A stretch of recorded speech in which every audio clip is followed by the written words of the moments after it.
Good afternoon. Thank you very much for the introduction. So before we kick off the presentation, just ask a quick question. Who in the room has heard of MARI? Great, that's really reassuring. So there's a kind of an adage that we have in the centre that we're the best kept secret in research in Ireland. So it's great to see that the brand is getting out there and people are aware of the work that we're doing, particularly people working in industry. So that's very encouraging. For those of you that didn't put your hands up, we're an SFI-funded national research centre focused on marine and renewable energy. So it's a national research centre. We have got researchers, 150 in total approximately, that ebbs and flows obviously, in UCD, Maynooth, NUIG, UL, CIT and UCC. So the headquarters is down in UCC in this beautiful building called the Beaufort Building, which is in Ringaskiddy.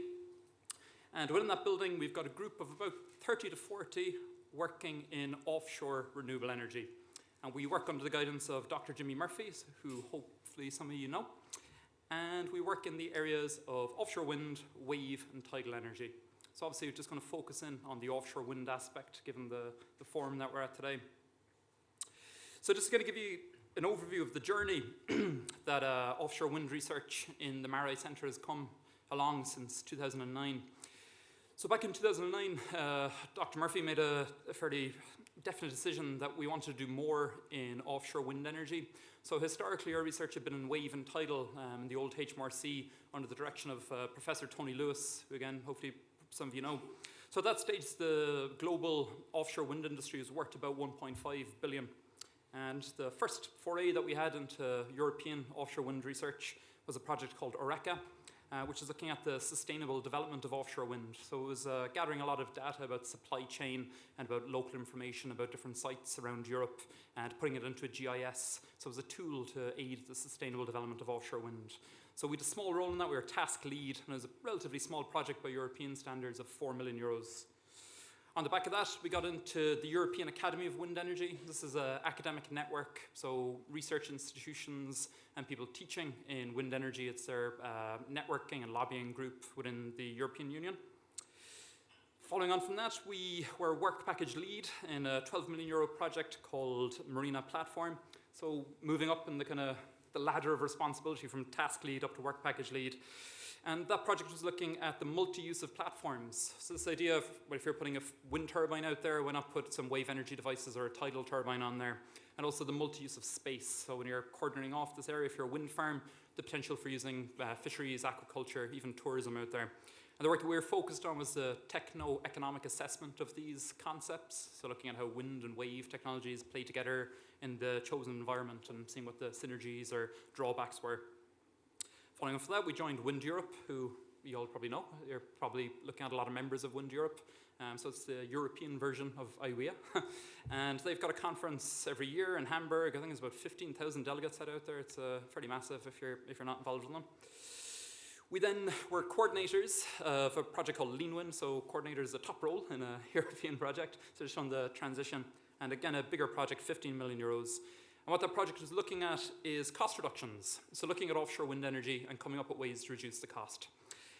So things that we're looking at included different types of support vessels, different types of foundations for doing your installation of your wind turbine, even different wind turbines themselves, floating structures, and then a lot of work around logistics and vessels, which is why our logo's got a little ship in there.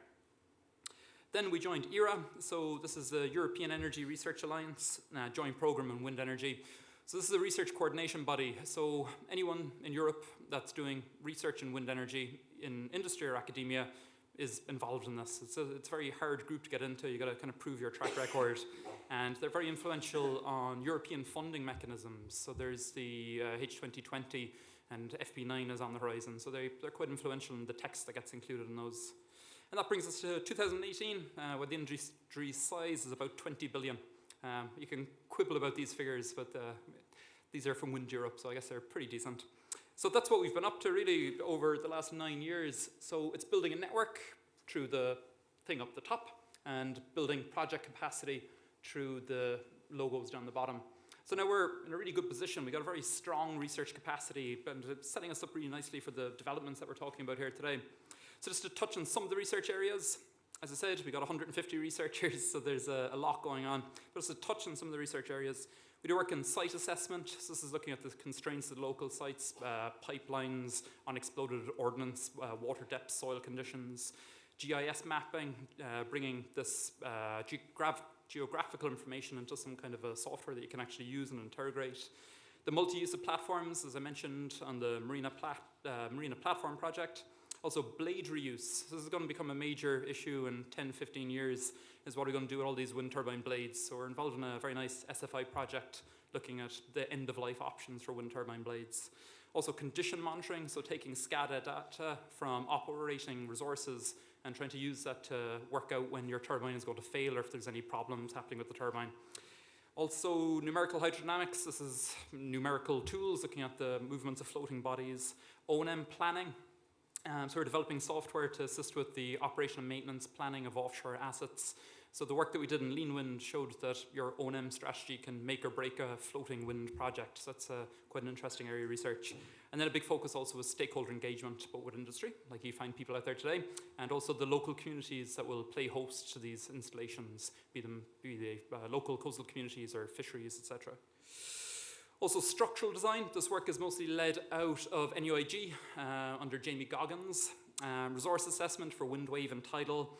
Economics and logistics, the two of them are inextricably linked. Naval architecture, so the design of floating platforms, but also the design of service vessels for offshore turbines. Grid integration, including storage and tank testing. So that's just a snapshot of all the crazy things we're doing in the Marai Center. So there's too much to talk about today. So I'm going to focus in on tank testing. And the reason I'm going to do that is for two reasons. One is the area I work in, and two, it's very visual. So hopefully this video works.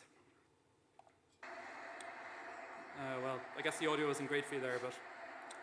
So this is a floating platform developed by a company called Aerodyne. They're a German wind turbine designer. They've designed about 13% of the wind turbines on the planet, according to them. And they had a partnership with an Irish company called Blue Wind, who I thought would be here today, but I haven't spotted them. And they did some testing with us, funded under Sustainable Energy Ireland for this floating platform. So it's quite a novel design. It's a two-bladed wind turbine. So you can see that tower that's going up there. In the full installation, there'd be a two-bladed downwind turbine on that. But what we have up there is a fan, which we use for emulating the wind thrust, so the pushing force of the operating wind turbine and how it varies in time.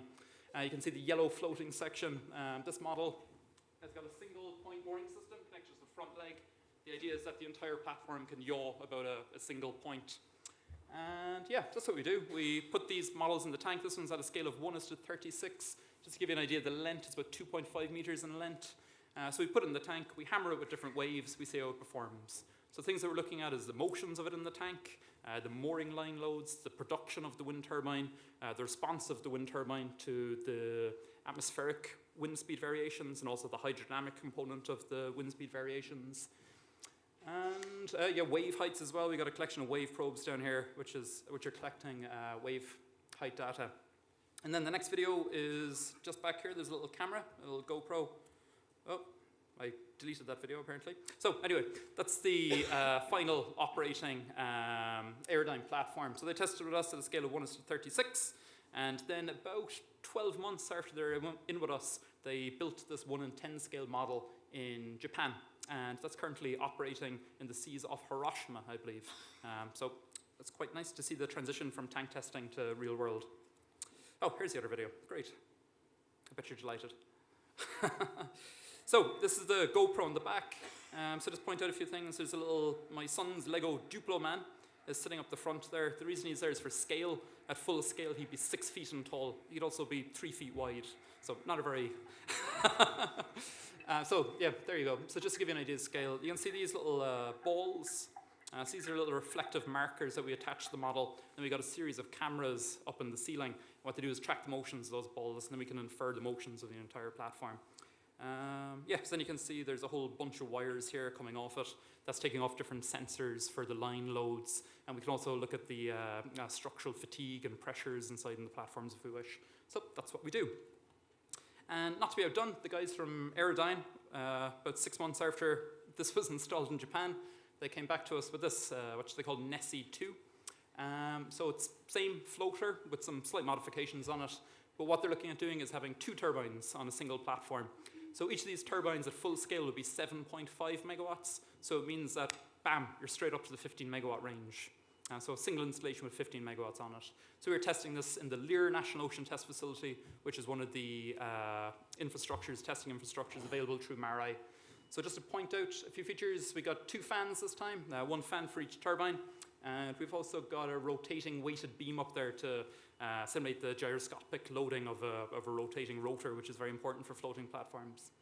And you can see the markers, the reflective markers are shining up there.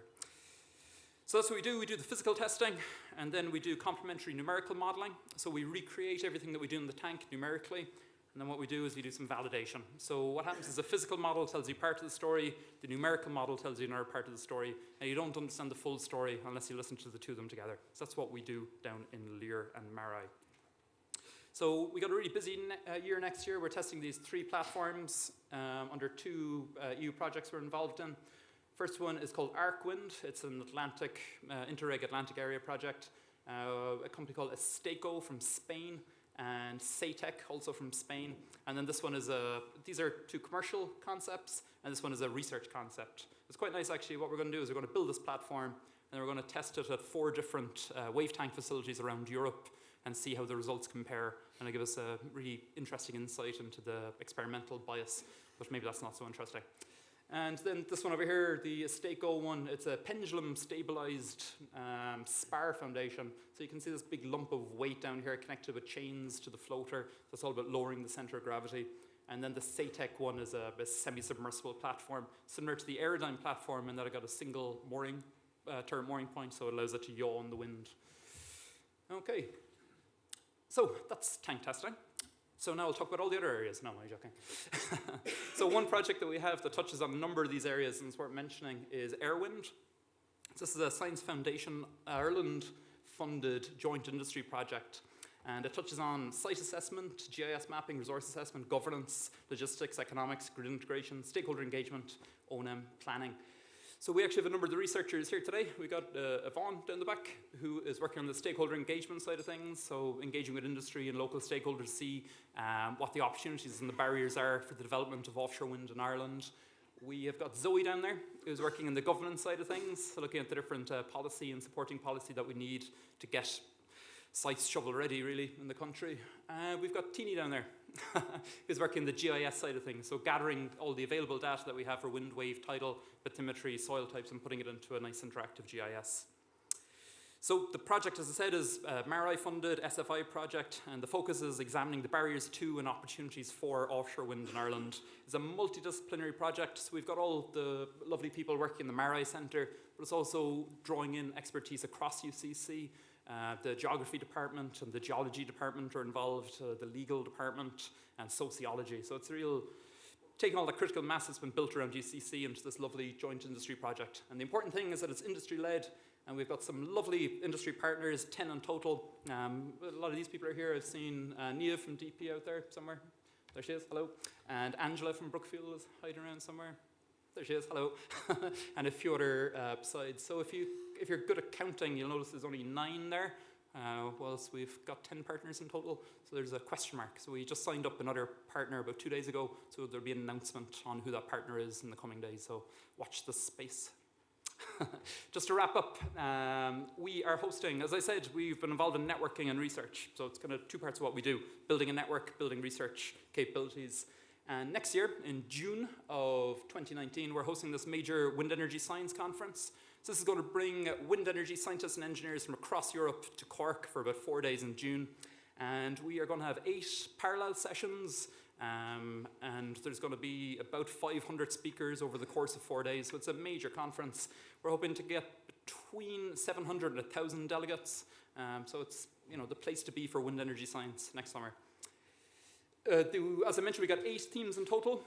One of the themes we have is offshore wind energy. These are the topic chairs. We got Peter Jemison from Strathclyde, James Manuel from Massachusetts, Zen Gao from NTNU in Norway, and Paul Doherty from this parish, sitting here in front of me. So as you can see, we got a nice geographical spread there, Strathclyde, the States, Norway, and Ireland.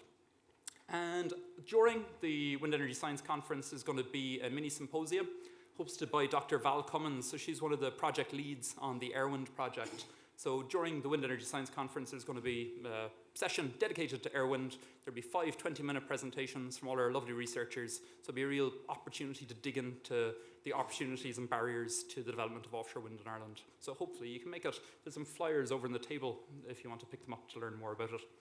And the website is wesc2019.org if you want to pop on there and have a look. Thanks very much.